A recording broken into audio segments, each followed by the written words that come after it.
Good morning from Bakkhali. তবে এখন কিন্তু আমরা বকখালিতে নেই, আমরা রয়েছে এখন হেনরি আইল্যান্ডে।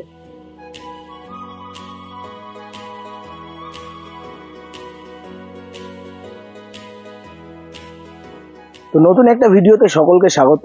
আর আমরা এখন রয়েছি বকখালির অন্যতম একটা ফেমাস ডেস্টিনেশন হেনরি আইল্যান্ডে। তো ঘড়ির কাঁটায় এখন বাজে প্রায় 9টা, আর আমরা সকালে একটু চা খেয়ে ঢুকে গেছি একদম হেনরি আইল্যান্ডের একদম ভেতরে। এখানে ঢোকার শুরুতেই তোমার 10 টাকা টিকিট, মানে বাইক পিছু 10 টাকা এবং মানুষ প্রতি 10 টাকা। মানে আমরা 7 জন ছিলাম আর 4টে বাইক ছিল, টোটাল 110 টাকা হয়। আমাদের কাছ থেকে 100 টাকায় নিল।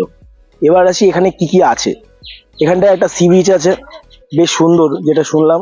এছাড়া ওয়াচ টাওয়ার আছে, আর প্রচুর পরিমাণে গাছপালা রয়েছে।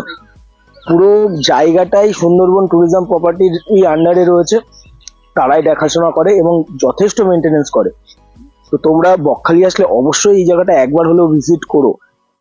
1 ঘন্টার ম্যাক্সিমাম সময় লাগবে, তবে অসাধারণ জায়গা। তো এখানে সবাই ছেলেপেলে ফটো সেশন করছে আমার গাড়িটা নিয়ে। এটা হয়ে যাক, দেন আমরা আমাদের ওইদিকে চলে যাব। তো চলো দেখি এখানে কি কি আছে, তারপর তোমাদেরকে জানাচ্ছি কেমন লাগলো। আমাদের প্যান্থারকে নিয়ে এটা 3rd রাউন্ড চলছে। সবাই মোটামুটি ছবি তোলা হয়ে গেছে। এই যে ফটোগ্রাফার, এই যে আমাদের এইডর ভাই, এ ওয়েট করছে, কি হচ্ছে বুঝতে পারছে না।